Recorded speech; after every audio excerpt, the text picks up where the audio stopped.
A Mayan elder wearing traditional Mayan garb walks into a bar. He sits down and strikes up a conversation with the bartender, and the bartender says, "Hey, you don't look like you're from around here. Where are you from?" The Mayan elder says, "Earth," and the bartender says, "So what do your people believe in?" And the Mayan elder replies, "Well, our people believe that the earth rests on a giant crocodile sitting in a lake of water lilies." And the bartender says, "Wow, that's fascinating. Tell me more." An Anishinaabe elder, wearing a traditional feathered headdress, walks into a bar. The bartender says, "Hey partner, where are you from?"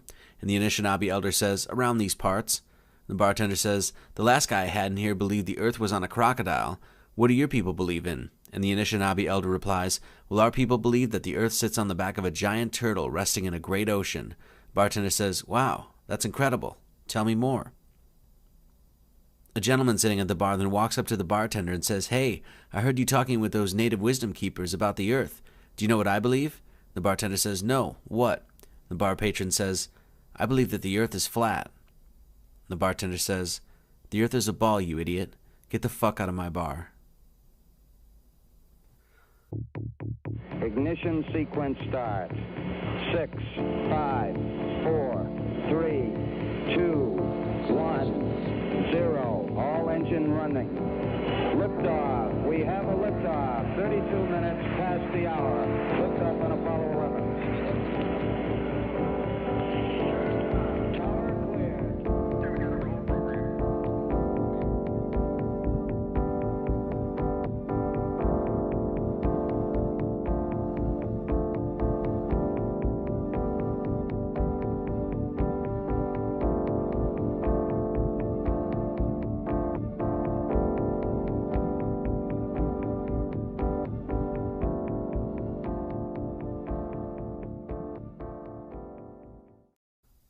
Welcome, everyone. For those of you who are not familiar with the work I do, feel free to check out my YouTube channel, Marty Leeds 33, or my main site, martyleeds33.com.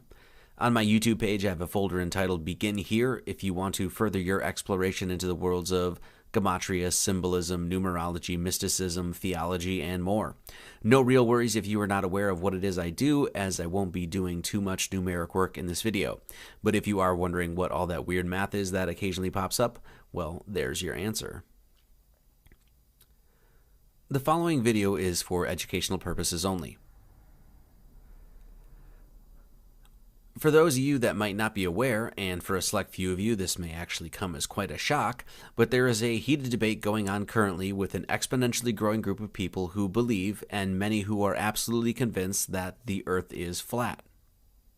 There are literally hundreds of thousands of people who are exploring the notion that this Mother Earth that we live on does not revolve around the sun and is in fact a motionless flat plane, and the stars, sun, and moon, literally the entirety of the cosmos, revolve around the Earth, a model called geocentrism. A majority of these folk are very dedicated to their cause and are making their case with passion and gusto. There are hordes of independent researchers online who are posting videos with much evidence to support their claims, and average everyday people have taken up doing scientific experiments for themselves to test the veracity of the claims made by scientists and space agencies across the known world that the Earth is part of a heliocentric or sun-centered system. Blogs have been written, podcasts recorded, comment sections flooded. Hell, there's even been several books written about it. These people are dedicated and very serious about supporting a new flat Earth model to replace our currently accepted heliocentric system. But as you will come to see, this presentation really isn't going to be about questioning the rotundity of the Earth. It's actually a video ultimately about civility and discourse and the human heart.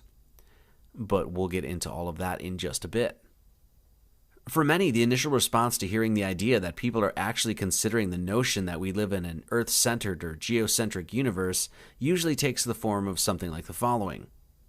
Who in the bloody hell thinks the world is flat? What kind of moron believes such nonsense? Have you ever been up in an airplane and seen the curvature of the Earth? Stupid. Shit is round like the other planets. Ever hear of the Hubble telescope? Dummy. The majority of us, at least those who receive their education from a federally mandated academic curriculum, have been told since kindergarten about the rotundity and sphericity of the Earth. In fact, globes often find their way into classrooms across the world.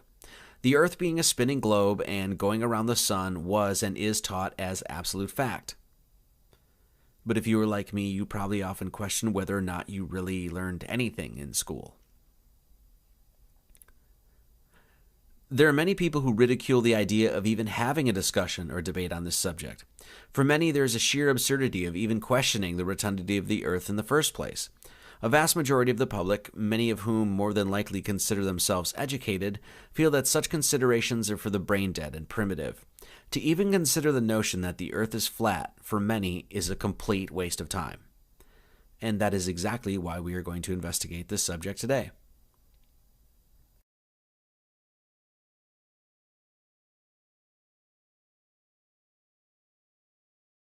Is there any great flaw or fault in restating our assumptions and clarifying with scientific precision the things that we have come to know to be quote-unquote true and without question?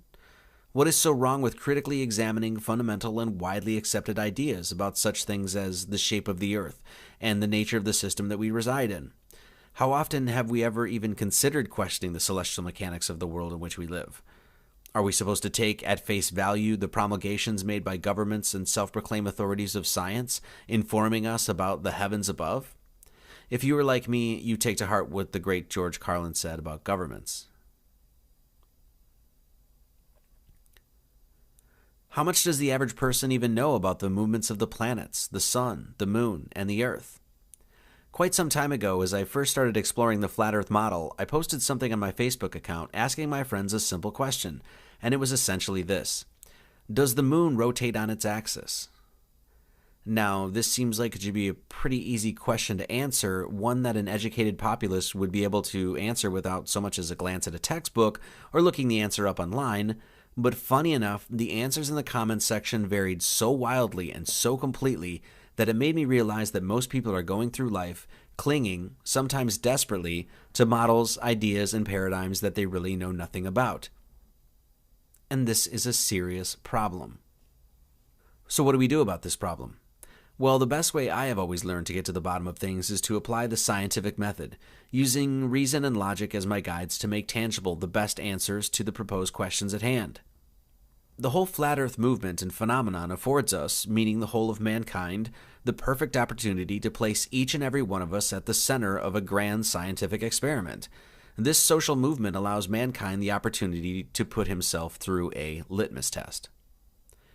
A litmus test is defined as a decisively indicative test and is traditionally used to determine the acidity or alkalinity of chemical substances.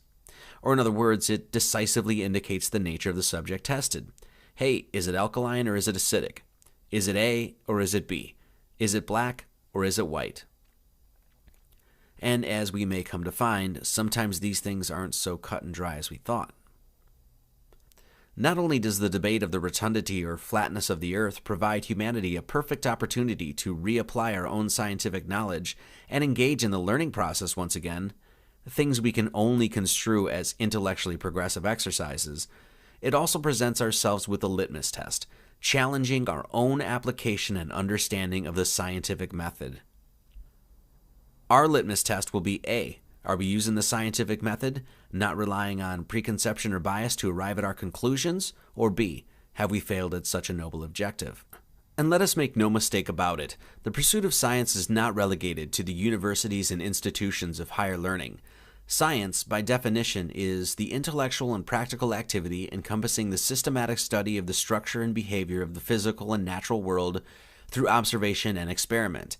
Anyone can make those observations and experiments. Science is a method of investigation, not a set of beliefs. Science is not monopolized by governmental institutions and by men in white lab coats. Science belongs in the hands of each and every human being on this earth, regardless of what anyone says.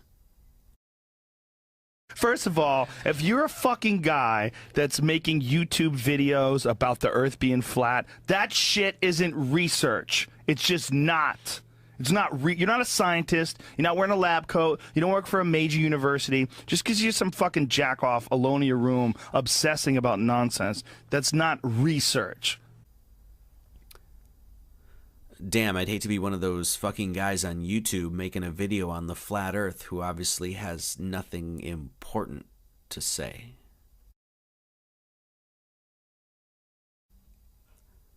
The fact is, science and its basic methods are easy to follow and abide by. The pillars of the scientific method consist of asking questions, doing background research, constructing a hypothesis based on the testing and analyzation of that data, drawing a conclusion and reporting the results. Scientific research must be repeatable, verifiable, demonstrable, as well as able to undergo a healthy amount of scrutiny and criticism. Simple as pie. What often gets in the way of the pure pursuit of science is the human ego. Cordiality and congeniality are lost when the unadulterated quest for truth gets tainted by all sorts of corrupting forces such as money, power, greed, and pride. All things quite prevalent in the current collective human condition. We must always keep emblazoned in our minds the understanding that ridicule, belittlement, derision, disparaging and derogatory remarks, ad hominem attacks, and the like have no place within scientific inquiry, nor in social civility. In the noble pursuit of science, if one attacks another for simply making an inquiry or asking a question, you can be sure that that individual is not, in any way, shape, or form, engaging in the scientific method. Period.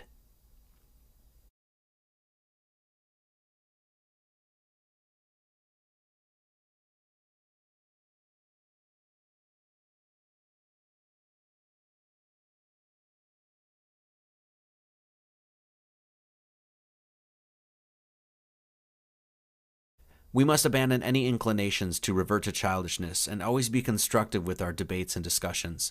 Whether we recognize it or not, humankind has a moral stake in being kind. The word itself reminds us of this absolute truth. 1, 2, 3, 4, 5, 6, 7, 8, 9, 10. What I wish to do here is simply present 10 interesting points of contention that I have personally found compelling throughout my own investigation of the Flat Earth movement. This video is not intended to be an unbiased scientific investigation because ultimately that investigation rests in your hands and in the hands of the community at large. Since we will only be covering 10 unique questions surrounding the nature and construction of our earthly system, this investigation is obviously anything but conclusive. But I do feel that addressing and highlighting these 10 particular aspects will make a strong enough case as to why so many people have begun to seriously question our proposed heliocentric system. It must be noted that there are so many different facets to consider when it comes to understanding the very dynamic system that creates our blessed little home here in the universe.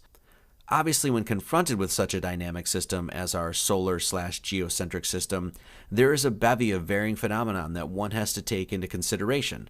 Things like the phases of the moon, the path of the sun, the cause of seasons, the retrograde motion of planets, the mechanics of the pole star, flight paths, the cause of tides, eclipses, etc., etc., etc. Without a doubt, there are countless things that must be taken into consideration before we may draw any sort of final conclusion on the matter. The goal here is not to cover each and every one, for time dictates otherwise. There is now a growing and bountiful outpouring of videos on YouTube, with varying degrees of quality and truthfulness, that anyone may go and explore if they so choose.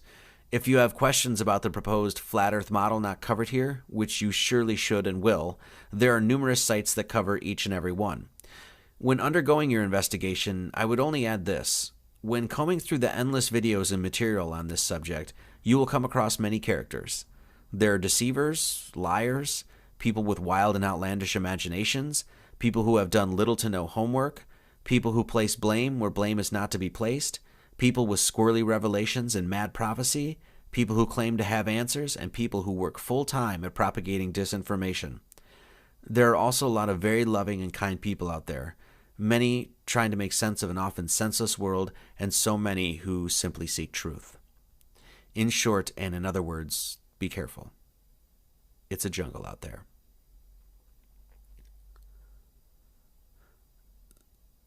The 10 different topics I personally found compelling and the ones we will be examining in this video are the following.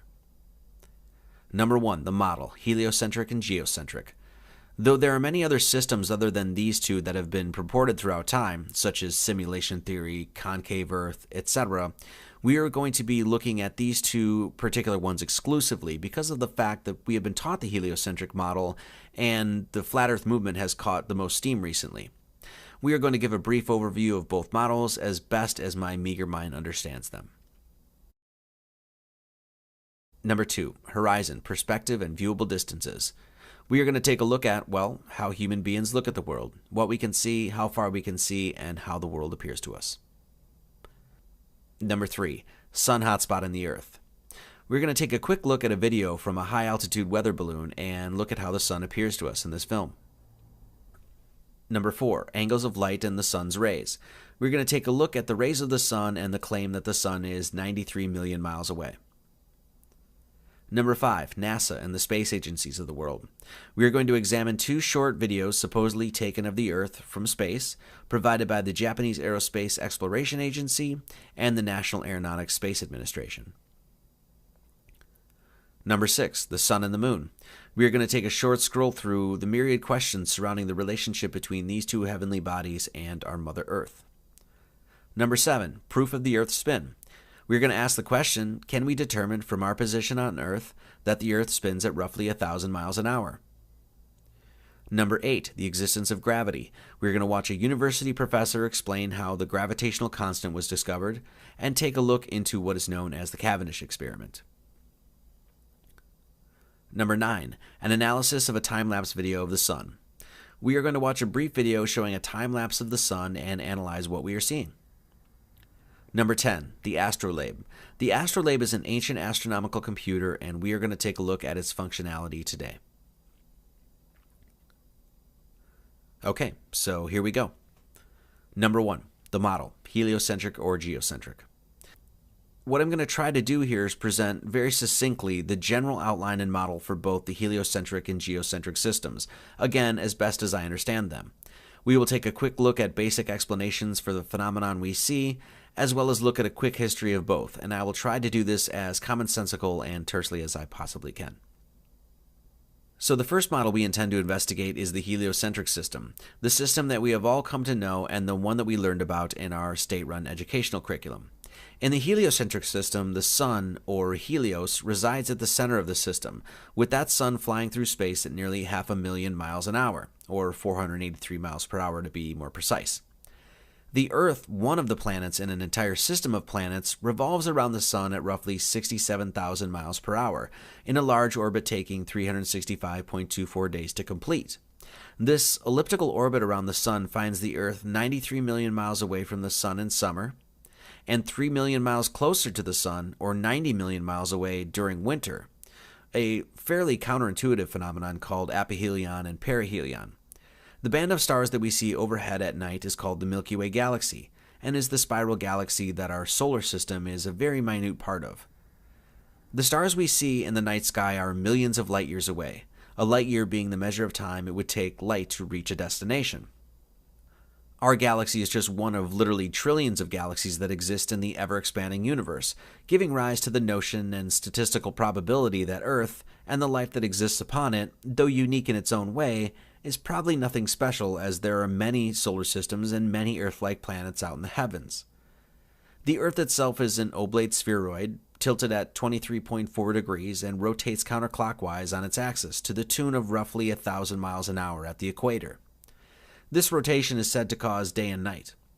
The moon rotates around the Earth, with the moon itself rotating on its own axis. And even though the moon spins on its axis, we never see this rotation, and hence we never see the dark side of the moon, and this is due to the fact that the spin of the moon is tidally locked to the Earth's rotation. The heliocentric system is a rather newly adopted system, having first been introduced in the mid-1500s by Nicholas Copernicus in his book On the Revolutions of the Celestial Spheres, released upon his death in 1543. The ancient Greek Aristarchus had proposed a heliocentric theory in roughly 250 BC, possibly working off the theories of the mythical Pythagoras, who supposedly lived a few hundred years prior, but his theories fell out of favor, with many adopting the geocentric model as proposed by the likes of Aristotle and Ptolemy. The geocentric or flat Earth system puts the Earth at the center of the drama, with the sun, moon, and stars above revolving around it, just as mankind perceives it. The sun and moon, at varying speeds with one another, make roughly concentric paths around the center of the Earth, with many postulating a magnetic pole or source dictating these paths. The rising and setting of the sun is caused by perspective. with the sun rising as it approaches the viewer's vanishing point along the horizon and sets as it moves away from the viewer and ultimately out of sight. The sun stereographically projects onto the plane of the Earth and acts as a spotlight, which is the cause of day and night. The sun and moon are roughly the same size and same distance away, just as they appear, with current figures given for those objects to be roughly 32 miles in diameter and approximately 3,000 to 4,000 miles away. The moon, like the sun, is its own light source, and the phases of the moon are more than likely caused by the moon itself, and not by reflected light from the sun, as understood in the heliocentric model. The Earth is stationary, and the stars in the heavens revolve around the Earth, hence why the pole star, or Polaris, always remains visible no matter what season it is on the Earth. The Earth has a central pole, being the North Pole, with the southern magnetism being attributed to an ice wall or shelf surrounding and holding in the oceans, what is deemed Antarctica on the globular model. Many flat Earth proponents point out the fact that Antarctica is essentially off limits to independent investigations due to the Antarctic Treaty of 1961, signed jointly by many of the most powerful nations in the world. The flat Earth model has no need for gravity or stars billions of light years away because the stars are close and contained within the Earth-sky system. Relativity also becomes irrelevant because there is indeed an up and indeed a down, just as we experience here on Earth. There are several members of the geocentric community that make it a point to note and clarify that they do not necessarily believe that the Earth is not a sphere, but rather that the flat landmass that mankind stands on is not wrapped on the outside of the sphere, but instead a flat plane existing within a sphere, much like you would see in a snow globe. Many flat earthers postulate a literal firmament or dome that contains the heavens above, which parallels and is in accord with many different mythologies and religious scriptures. The flat earth model has been in existence for thousands of years, has been adopted the world over by Mayan, Hindu, Jain, Buddhist, Egyptian, Norse, Native American, Chinese, and numerous other cultures. Both the Holy Bible and the Quran seem to strongly suggest a flat earth cosmogony. The previous is, as already stated, a very brief and abridged explanation of both models, as best as I can understand them, and further exploration and research is encouraged by those who may be unfamiliar with the inner workings of each one. Ultimately, when undergoing our own hands-on scientific investigation into this subject, when presented with particular questions about the mechanics of these models, if we are to uphold the grand pillars of the scientific method, we should simply provide the most concise explanation to the queries. As we move on, and as you move on with your own investigation, the question that you should always hold in the back of your mind is simply, as a heliocentrist, how do I explain this? As a geocentrist, how do I explain this? And hell, if you're a Mayan elder, you should probably explain how all of this looks from the back of a crocodile. Okay, let's move on. Number 2, horizon perspective and viewable distances. The horizon from our perspective, 360 degrees all the way around, always appears flat. No matter how high you climb in elevation, the horizon will always rise up and be level with your eyes. High-altitude balloons have traveled upwards of 33 miles in elevation, and when the curvature of the camera lens, usually a GoPro fisheye lens, is accounted for, which changes the horizon line from convex to concave to flat as it bounces, we find that the horizon remains completely flat and no curvature is ever seen. How can this phenomenon be best explained? The flat Earth model explains this by the fact that the Earth is a plane, not a planet, and therefore what is viewed with the eye is consistent with the actual flat, extended plane on which we live. The best explanation from those in the heliocentric camp explain this occurrence by the fact that no one has just gotten high enough in elevation to see the curvature, due to the immensity of the Earth. The horizon only looks flat because we are seeing a very small portion of the massive Earth. Pics from NASA and other space agencies also show the curvature of the Earth as well. Personally, I must say that, though the heliocentric explanation at first hand may seem plausible, it is not consistent with the math as given to us by spherical geometry.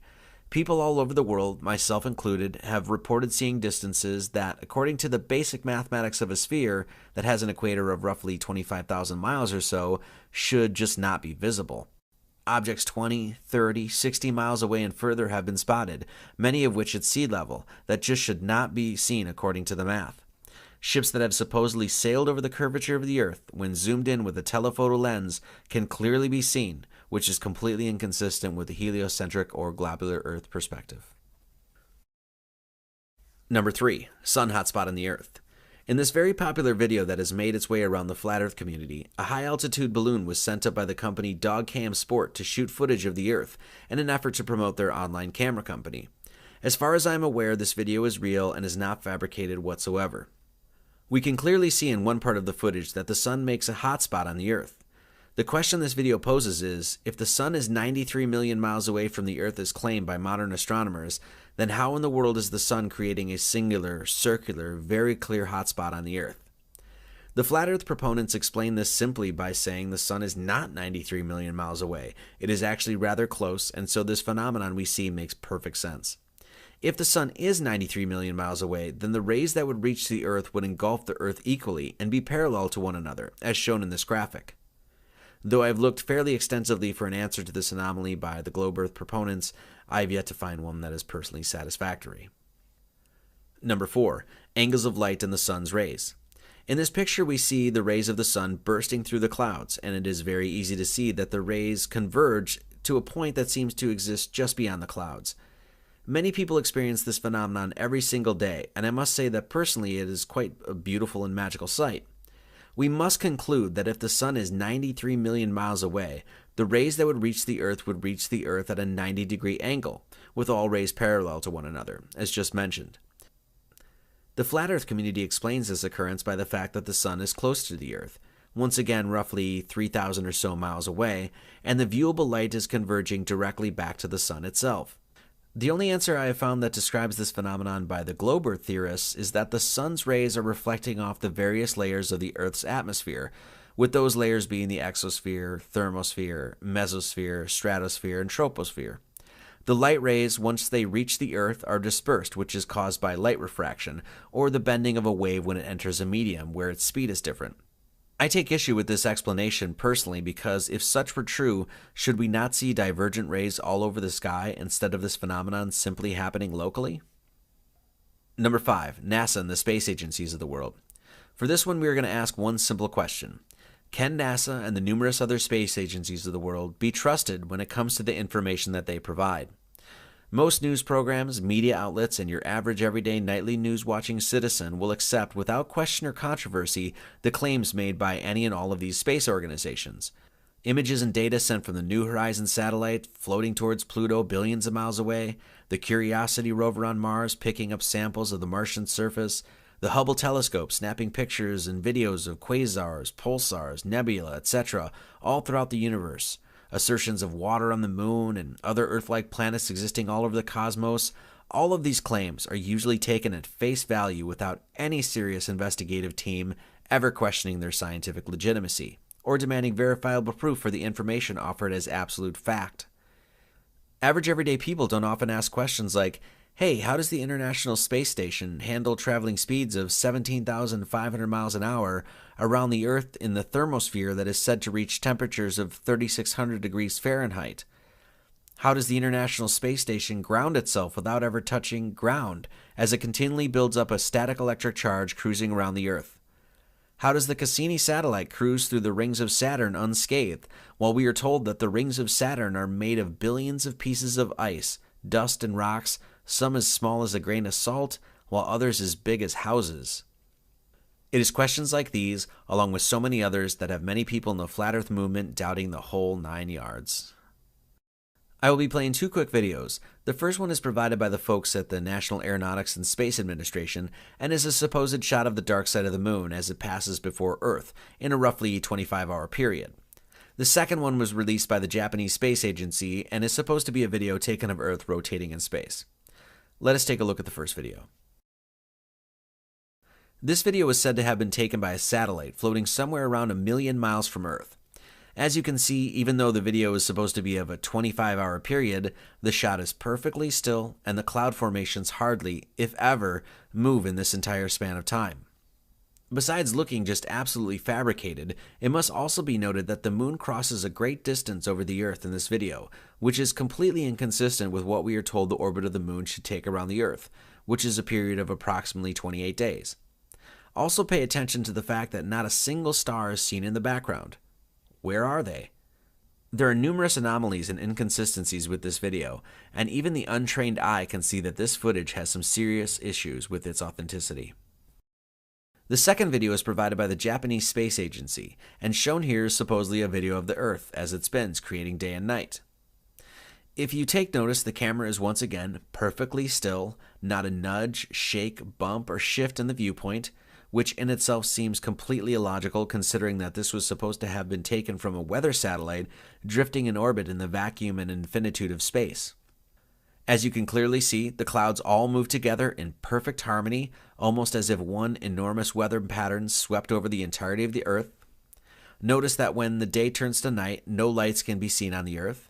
Is this because the satellite is too far away to detect them? Also notice we do not see any of the supposed 1,800 satellites orbiting the Earth, nor do we see the International Space Station that is supposed to be traveling at 17,500 miles an hour. Also take note, just like the last video, the absence of stars in the background.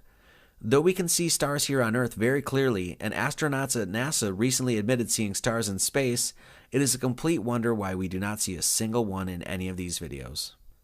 I have personally shown these videos to non-conspiracy minded people and asked them point blank if they believed that the footage that they were viewing was real or CGI, and the response I received every time was a laughing, absolutely not, that is fake as hell and obviously computer generated.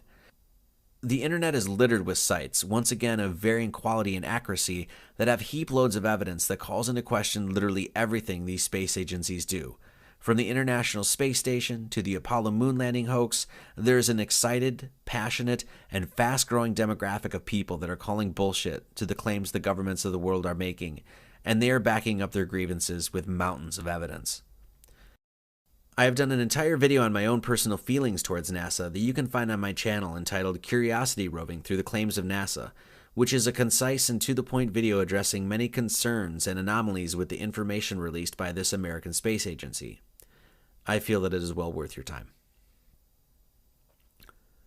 The fact is, when examining whether or not the Earth upon which we stand is part of a geo- or heliocentric system, we must take into deep consideration the possibility that the very people who tell us about the heavens above are lying to us about what they know. Only someone engaging in the true scientific method would understand that this factor, in order to make the most complete and thorough study possible, must be accounted for. Number 6. The Sun and the Moon. The image here is presented to give you a rough perspective of the proposed sizes and distances of the Earth and our Sun in the heliocentric model, as given to us by official sources. The Sun is on the right there with its approximate size, and the Earth is on the left with its approximate size, given here in English miles. That line in between the Earth and Sun is to denote a measure of 1 million miles, which means there would be 92 million more of those lines between the Sun and us here on Earth. This is a distance of such enormity that I cannot even draw to scale on this screen and make the Earth visible to the naked eye. For this topic, we're going to take a much more philosophical and honestly theological approach.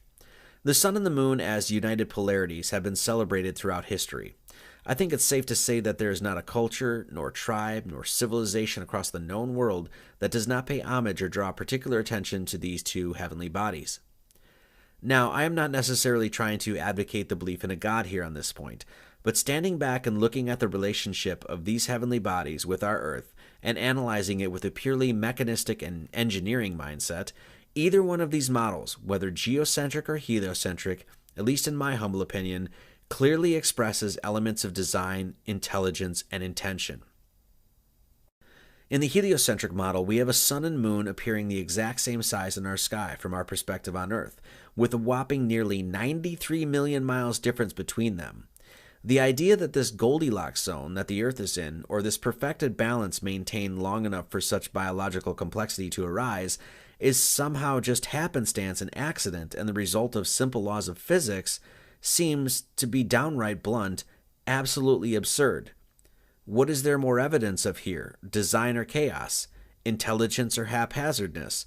Holistic functionality on a micro and macro scale, or a jumbled volatile mess? If you were in Vegas and you had to bet the farm on whether or not such a perfect, exquisite equilibrium between the sun and the moon was created with A. Intelligent design, Or B, consciousless randomness? What would you choose? The geocentric model also delivers us into notions of a creator as well when we analyze how its proposed system works. A flat plane with a possible dome overhead encasing the landmass, a sort of terrarium if you will, that within it has two spheres or disks rotating around it, creating a cycle in which life may continually flourish and then pass away, not to mention the entirety of the stars above rotating around this whole thing. I mean, how are we supposed to imagine this as accident?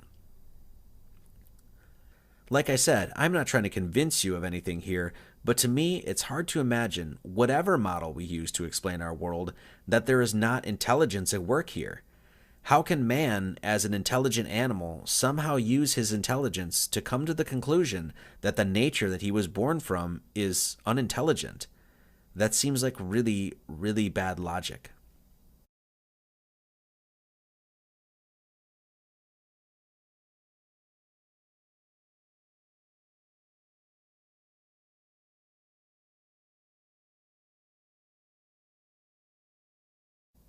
I honestly have so many questions surrounding the sun and the moon that they are too numerous to address here. I will say this though, understanding their beauty is simple. To rest on my poetic laurels here, no matter what model we use, and no matter how the mechanics of these objects ultimately plays out, the sun and the moon to me are declarations of cosmic grace. To track the phases of the moon and the cycle of the sun requires no telescope nor complex mathematics. It just simply requires you to look up into the sky every day and every evening. Number 7, the spin of the Earth. The question is, can we tell if the Earth, from our perspective, is spinning or not? Can we somehow detect, calculate, and measure from where you and I stand the supposed spin of the Earth? Now, the flat Earth community claims that the Earth is motionless and still, and that no motion of the Earth can ever be detected because, by fact, there is none. Many even go so far to say that without the information from the government space agencies of the world, a person cannot even prove himself that the Earth somehow encircles the sun. This quote from Albert Einstein on the spin of the Earth sums up our question pretty nicely. The struggle so violent in the early days of science between the views of Ptolemy and Copernicus would then be quite meaningless. Either coordinate system would be used with equal justification. The two sentences, the sun is at rest and the earth moves, or the sun moves and the earth is at rest, would simply mean two different conventions concerning two different coordinate systems. Besides images from the space agencies of the world, the heliocentric proponents often point to the Foucault pendulum for evidence of spin. Here's a quick video explaining how the Foucault pendulum works.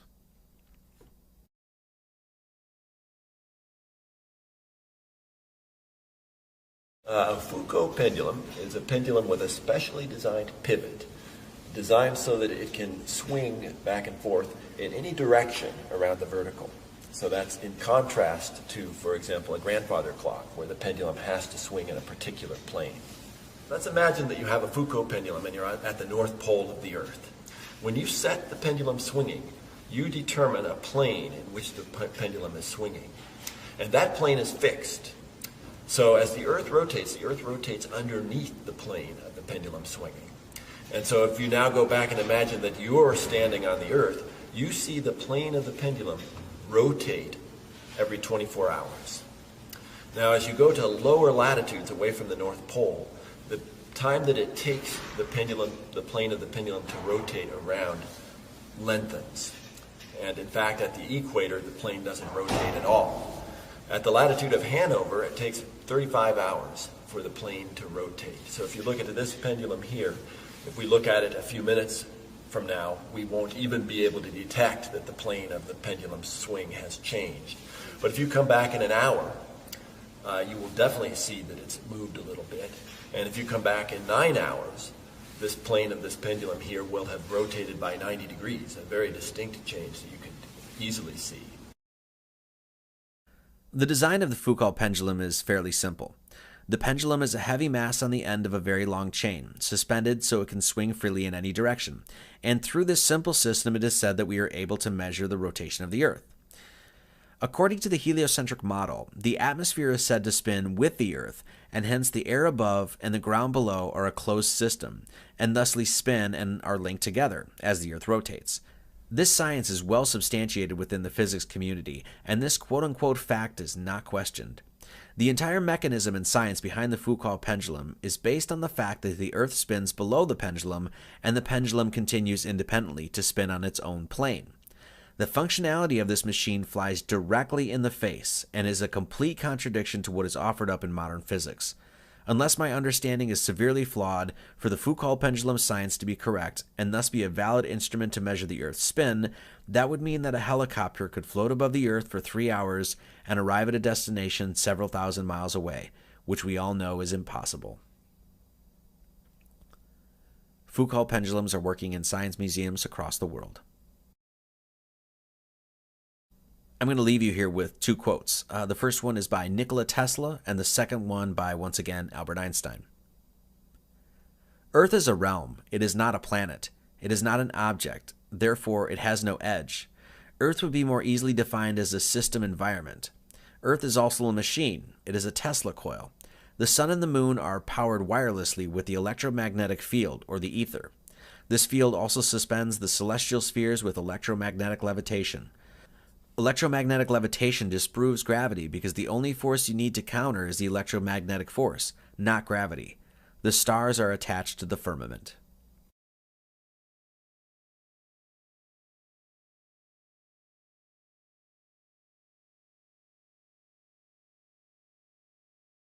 Question: have you ever felt the Earth spin? Number 8. The gravitational constant.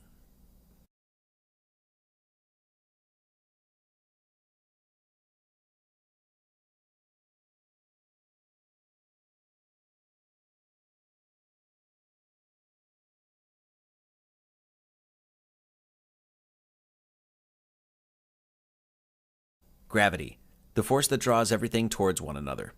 The formulation of the theory of gravity was brought forward by scientist, alchemist, Kabbalist, and philosopher Isaac Newton. Sir Isaac Newton, as Wikipedia states, is widely recognized as one of the most influential scientists of all time and is a key figure in the scientific revolution. His book Principia Mathematica, or The Mathematical Principles of Natural Philosophy, first published in 1687, laid the foundation for classical mechanics. The gravitational constant itself was not calculated or determined until the late 19th century, done so by a scientist named Henry Cavendish. I'm going to let this university professor give you a quick background into the history of Mr. Henry Cavendish and his experiment to find the gravitational constant, or Big G.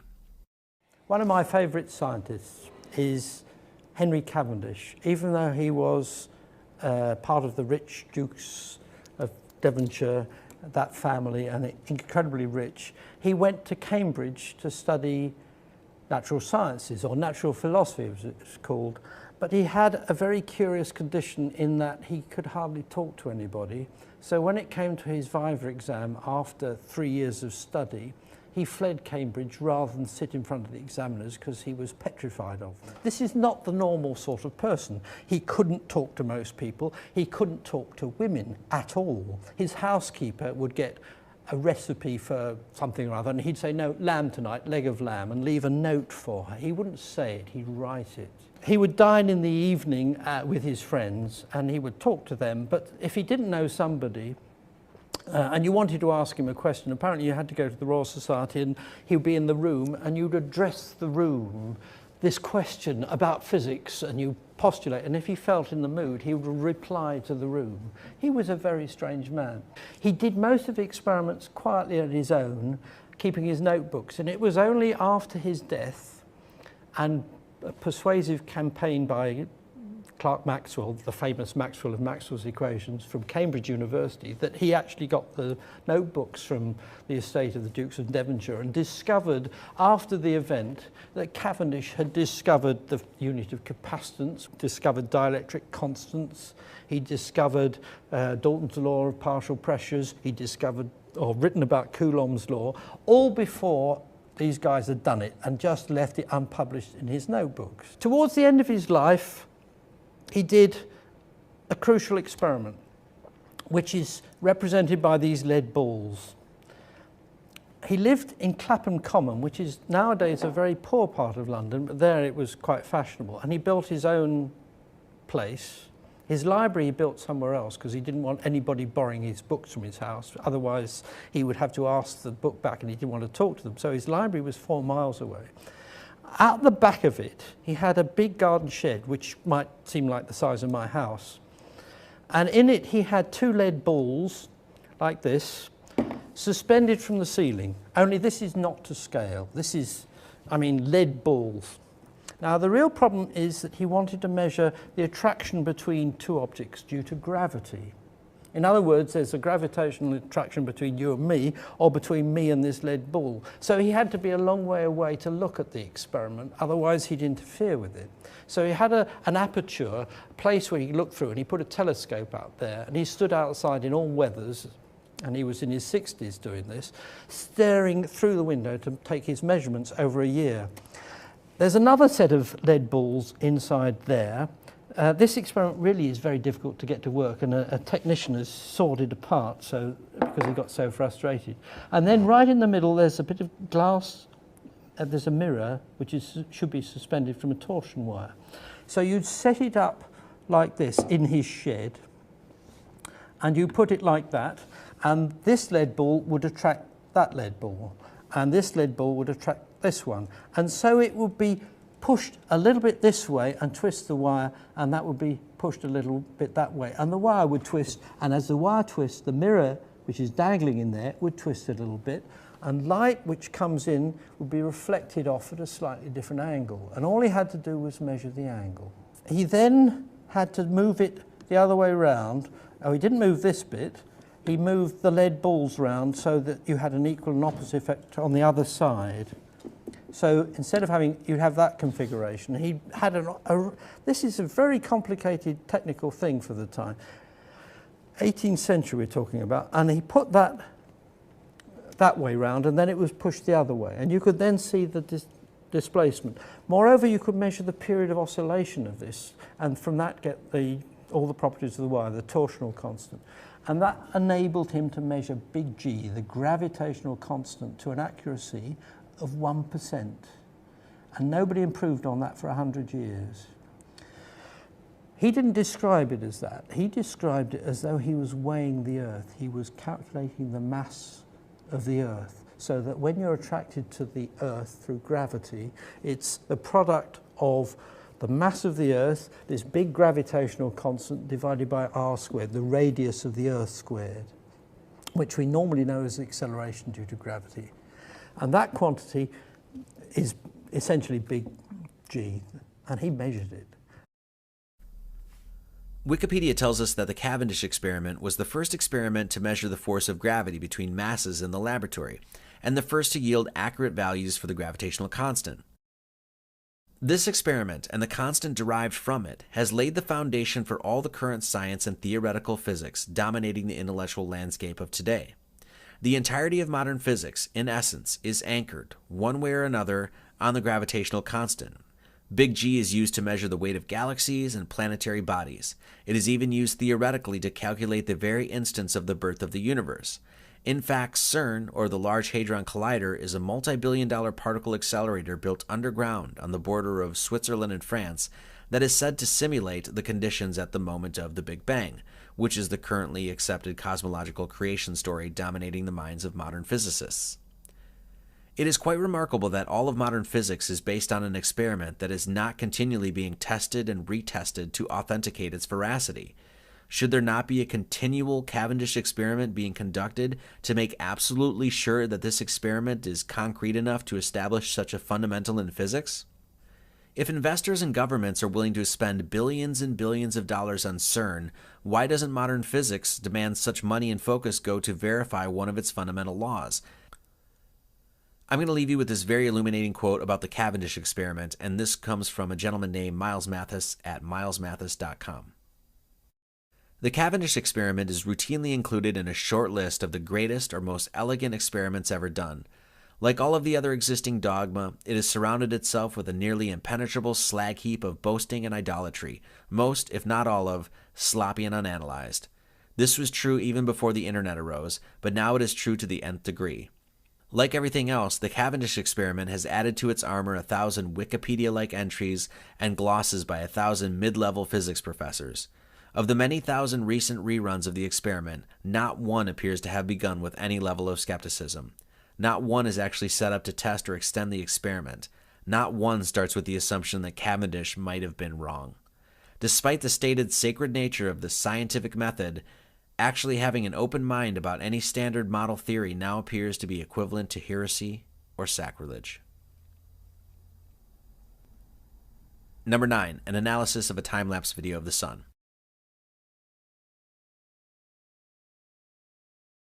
The video you are watching right now comes from a YouTuber named P-Brain.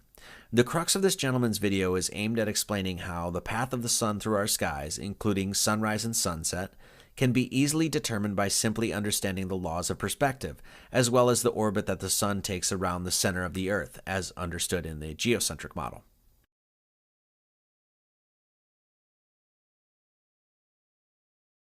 As you can see in this clip, the sun gets smaller and smaller on the horizon, and the light fades away and travels with it as it veers off to one side of the horizon. Flat Earth proponents claim that this is exactly what the sun does in a flat Earth model, and further, if we are to assume that the sun is 93 million miles away, the idea of attributing this phenomenon to the turning of a sphere at such vast distances does not really seem to make logical sense, since from whatever longitude and latitude we are in, the sun should fade evenly across the horizon. This video from the International Space Station shows this phenomenon from space. As you can clearly see, the sun fades evenly across the horizon. I only want to touch on this point here and direct you to this perspective for further investigation, because if you have not approached this model before, it is extremely beneficial to understand it from this viewpoint. Though this is not necessarily an endorsement to this particular man's work, I would highly recommend watching a few of the videos he has put together. Number 10, the astrolabe. The astrolabe is an ancient astronomical computer that has many uses, including, as told to us by Wikipedia, locating and predicting the positions of the sun, moon, planets, and stars, determining local time, giving local latitude, and vice versa, surveying, and triangulation. The astrolabe was used during classical antiquity, the Islamic Golden Age, the European Middle Ages, and the Renaissance for all of these purposes. The early astrolabe was supposedly invented by Apollonius of Pergam around 220 BCE, which means that the astrolabe has been prevalent throughout history for over 2,000 years. Astrolabes can be purchased or built today and can be used with precision on our modern night skies. We are going to watch a brief clip from a video given at a TED conference about the astrolabe, its history, uses, and functionality. You can find the complete video on the official TED Talk site, and I would highly recommend watching the video in its entirety. So an astrolabe is relatively unknown in today's world, but at the time, in the 13th century, it was the gadget of the day. It was the world's first popular computer, and it was a device that, in fact, is a model of the sky. So the different parts of the astrolabe in this particular type, the rete corresponds to the position of the stars, the plate corresponds to a coordinate system, and the mater has some scales and puts it all together. If you were an educated child, you would know how to not only use the astrolabe, you would also know how to make an astrolabe. And we know this because the first treatise on the astrolabe, the first technical manual in the English language, was written by Geoffrey Chaucer. Yes, that Geoffrey Chaucer in 1391 to his little Lewis, his 11-year-old son. And in this book, little Lewis would know the big idea. And the central idea that makes this computer work is this thing called stereographic projection. And basically the concept is, how do you represent the three-dimensional image of the night sky that surrounds us onto a flat, portable, two-dimensional surface? The idea is actually relatively simple. Imagine that the Earth is at the center of the universe, and surrounding it is the sky projected onto a sphere. Each point on the surface of the sphere is mapped through the bottom pole onto a flat surface where it's then recorded. So the North Star corresponds to the center of the device. The ecliptic, which is the path of the sun, moon, and planets, correspond to an offset circle. The bright stars correspond to little daggers on the rete, and the altitude corresponds to the plate system. Now, the real genius of the astrolabe is not just the projection. The real genius is that it brings together two coordinate systems so they fit perfectly. There's the position of the sun, moon, and planets on the movable rete, and then there's their location on the sky as seen from a certain latitude on the back plate. So that's just one use. It's incredible. There's probably 350, 400 uses. In fact, there's a text that has over 1,000 uses of this first computer. On the back, there's scales and measurements for terrestrial navigation. You can survey with it. The city of Baghdad was surveyed with it. It could be used for calculating mathematical equations of all different types, and it would take a full university course to illustrate it. The astrolabe is a computer, a calculator, a perfect measuring mechanism based on a geocentric, stationary model of the Earth. This piece of artistic and scientific brilliance needs no accolade, nor pomp or circumstance to announce its own craftsmanship, for its modern-day workability itself proves the genius of its design. A very profound question we must ask ourselves is, if the Sun is traveling at roughly 500,000 miles an hour, and the Earth rotates around it at roughly 66,000 miles an hour, how is it even possible to map and track the same set of stars for thousands of years? If we are to assume that the ancients created this calculator with a complete lack of understanding the true heliocentricity of our solar system, and merely created this calculator of the heavens as understood from their perspective and viewpoint, how is it possible they could have crafted such an instrument that maintains such precision over thousands of years? To somehow think that an instrument of such a high and accurate degree of calculability merely works today out of dumb luck or by accident is rather obtuse. Whoever created this instrument, whatever culture or person made it, their knowledge and ingenuity has withstood the test of time. It would seem that the heavens and the working of its cycles have been known and measurable for a very, very long time.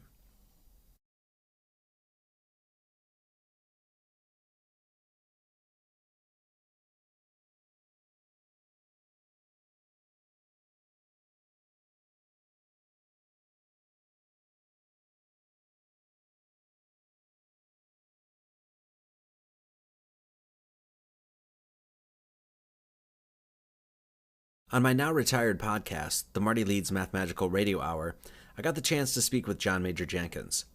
John is a Mayan scholar who has a deep passion for the Mayan peoples, their culture, their heritage, history, rituals, and cosmology.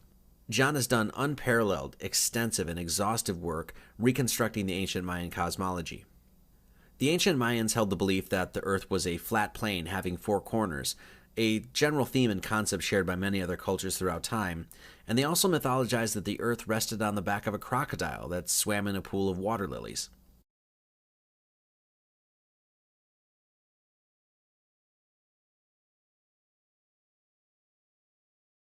The Mayan calendar gained popularity because the calendar reached a very prominent point, what was deemed as the calendar's quote-unquote end date, with this date translating to December 21st, 2012, or the winter solstice in our current Gregorian calendar.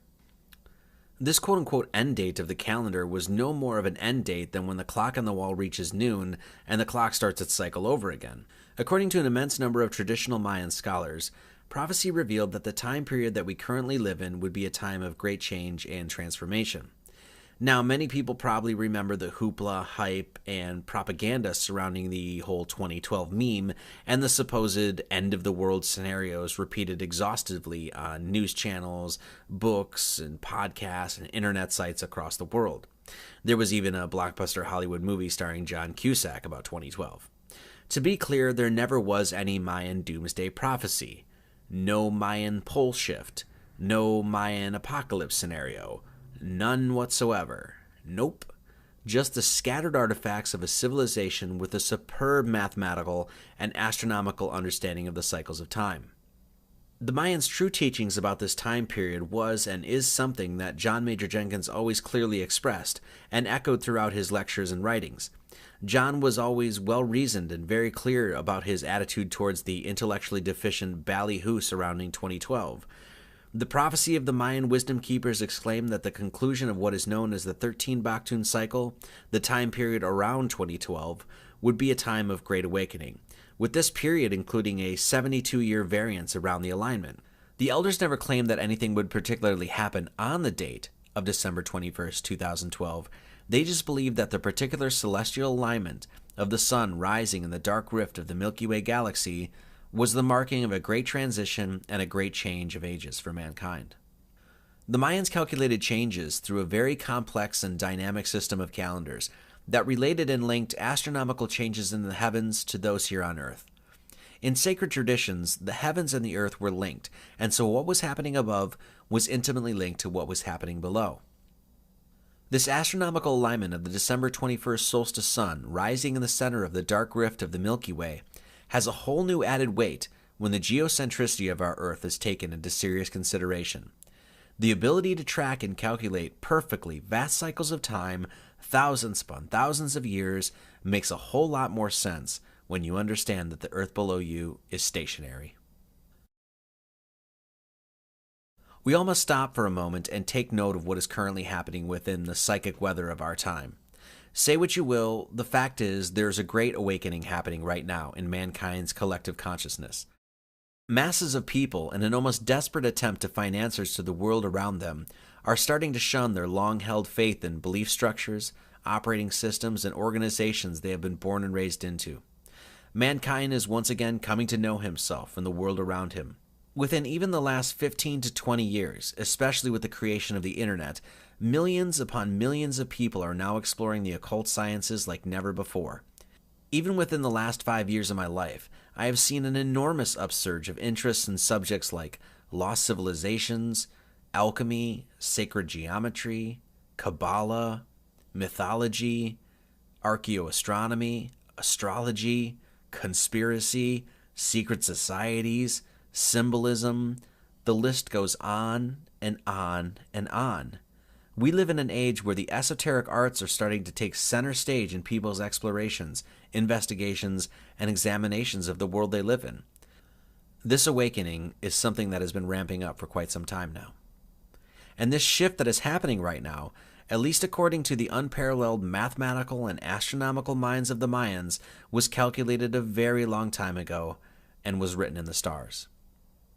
Though I have no idea how John Major Jenkins feels about the concept of the Earth being flat, I must say it would be hard to argue that if there is any validity to what the Mayan elders were saying, and we are indeed living in a time of great transition, there can be no doubt that the Flat Earth movement is certainly going to play an enormous part of this supposed prophesized shift. Or not. Today, through the power of the internet and through the widespread dissemination of information, we now have average everyday Jack and Jills, people not constrained by paradigms and politics, not shackled by the stale and lifeless institutions supposedly dedicated to the pure pursuit of science, average everyday people going out into the world, making real discoveries, finding real knowledge, and bringing it back to the people. These people are doing grassroots work, obtaining knowledge through self-pursuit, through their own blood, sweat, and tears, and sharing the lessons they have learned along the way. We live in a unique time. A person, by simply spending 1 or 2 weekends solidly perusing the right videos and channels on YouTube, may be exposed to more information in those weekends than many have procured across several lifetimes.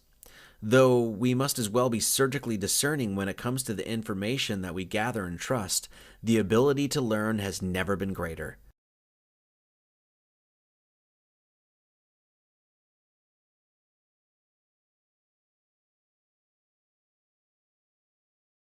We should be grateful we live in a time that the great book of occult knowledge is being opened wide by so many scholars, researchers, and seekers who pursue their interests for no other reason than the great and undying passion they have for truth.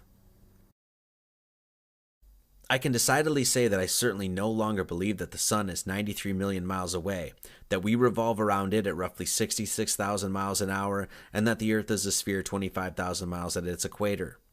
The entire model that I had been told was absolute fact I now have enormous reservations with, and honestly cannot even begin to defend it anymore.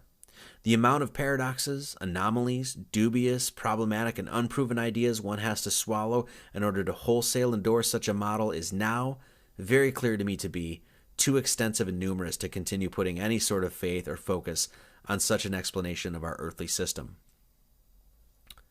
This model is something I have spoke passionately about in the past, In fact, here is me exclaiming that the sun is 93 million miles away. Now, the sun is 93 million miles away. It's 93 million miles away. I honestly have absolutely no reason to believe that anymore. If the geocentric model proves out to be true, there can really be no question that this deception is, invariably, one of the greatest conspiracies of all time. If such is true, mankind has been sold a lie since the day we were born, and that lie was a lie dreamed up by extremely intelligent dark occult forces, people who have been at work for over several generations. And what is ultimately being hidden and stolen is man's destiny, purpose, and direct proof of his place at the center of all creation. For those who believe it is just too impossible for a conspiracy of such magnitude to exist, and that an elite bloodline or corrupt group of individuals could not fabricate and engineer such a complex conspiracy over several lifetimes, you must consider the following. The York Minster Cathedral, one of the largest Gothic cathedrals in Northern Europe, was completed in 1472 and took 252 years to complete. If a building project of such magnitude can continue on for hundreds of years, over several generations, why would you suppose the engineering and building of a conspiracy could not do the same? For those asking what is the point of lying about the shape of the earth, I would offer this.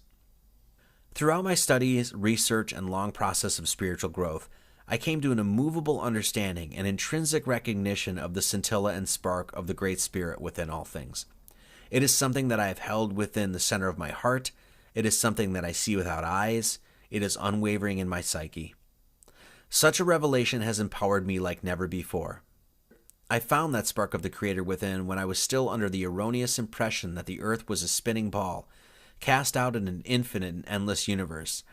I can only wonder how much easier my pursuit might have been if I had not been lied to and instead was taught that everything in the universe literally revolves around the drama of mankind.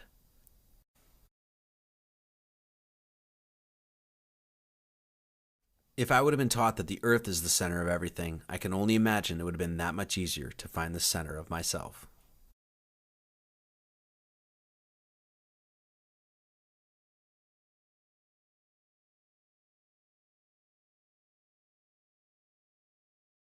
For several years now, I have created content, books, videos, podcasts, and the like, in an effort of trying to help people understand that man is no accident, that he is created with a great purpose and has a great force within him. I've tried to teach and express passionately how the work of a grand architect is all around us and can be recognized and understood, and that this all-unifying force, with all of its mighty wisdom, has put mankind central to the entire mystery. Now, to get people's attention to understand some of the subjects I talk about can often be tricky. Gematria, symbolism, numerology, these are all subjects that from the outset can seem pretty difficult to grasp. But when you tell somebody that they've been told their whole life that they live on a ball and that they don't really live on a ball, well, that is a talking point that can get someone's attention real quick. And how one deals with that situation after getting someone's attention is where the human heart comes into play.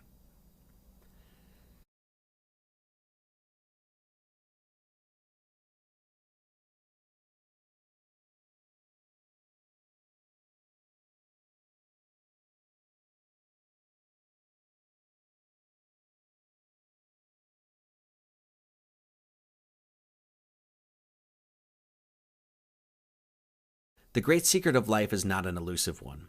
Everyone knows it well, for it is lodged deep within our chests, and our inner voice reminds us of it all the time. This dimension we inhabit is a moral dimension. Existence itself delivers us into a gradation of experience that includes intense pain and evil and immense joy and love. And man, maneuvering through this oft-perceived madness, regularly finds himself rejoicing in sin and agonized by love.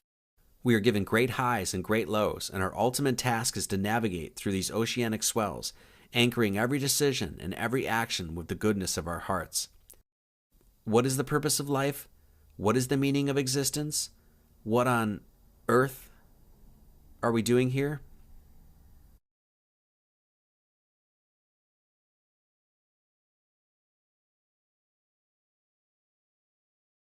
These questions often plague the seeker, and it would seem that we humans have overcomplicated the matter to the point of losing our bearings on this plane of existence. The answers to our most seemingly profound questions are not so convoluted and perplexing. The word earth is an anagram for heart. What are we doing here, you ask?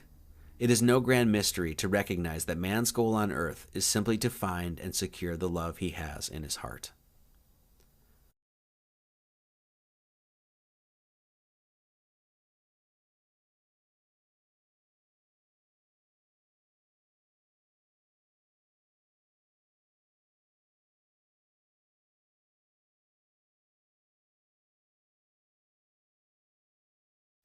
The crux of Egyptian philosophical thought, secured within the Book of Going Forth by Day, was centered on the human heart. Upon entering the gateway of death, the ancient Egyptians believed that the human being would undergo a ceremony they deemed the weighing of the heart ceremony. In this ceremony, one's heart would be weighed against the feather of Ma'at. The Ma'at were 42 moral codes that the Egyptians were to abide by and were principles that helped guide them throughout life.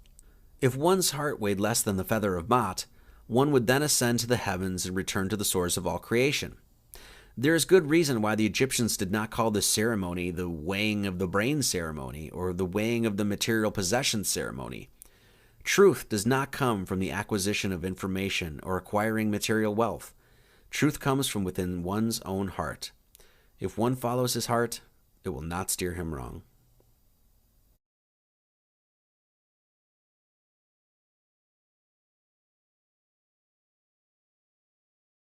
For all you English gematria hounds out there, the weighing of the heart ceremony equals 132, and there are 42 principles of Ma'at, the very feather that is weighed upon the scales. 132 divided by 42 is 3.142, or pi.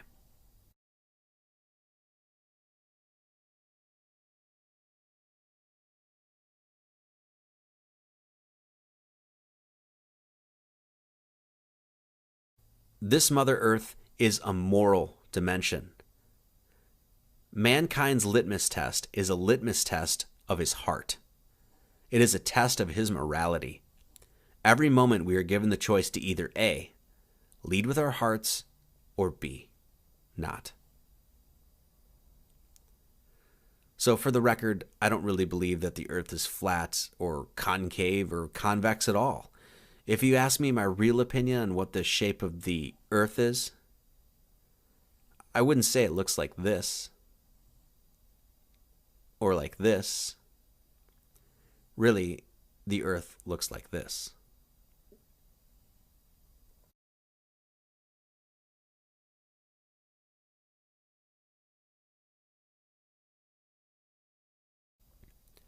Nah, I'm just kidding. Shit's flat as fuck. Much love to all.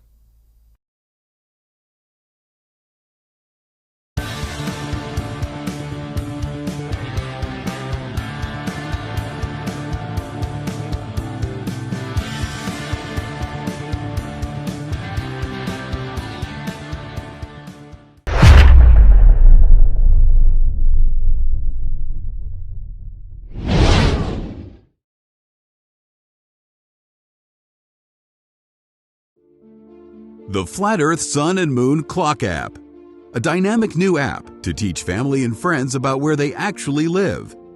The sky is a perfect clock. The sun measures the hours and days. The moon measures the weeks and months. The star constellations measure the seasons and years. 12/12 or 24-hour clock face, or go hands-free. The Flat Earth Sun, Moon, and Zodiac Clock App with new added features. World Time. See what time it is all around the flat Earth. A true Earth compass that shows true navigation across and around the flat Earth plane. Weather. Tap for detailed local weather information. Know what phase and where the moon is at all times. Watch the sun travel between the tropics for the seasons. Select an amazing background. Add your own or have the app change it to a new one automatically every time you use the app. Add a countdown to your next big date. Learn the truth about our world with the featured video of the day. Web button for additional flat Earth related features, from the mythical curve calculator all the way to Tartaria. While talking to friends, easily pull up pictures that expose the globe lie and shine light on the flat Earth truth. Video playlists in different languages. See the real trade winds circling the flat Earth. And clean screen features. Simply click off the items you don't wish to see. The Flat Earth Sun, Moon, and Zodiac Clock app is the best tool to show your friends and strangers how our flat Earth actually works.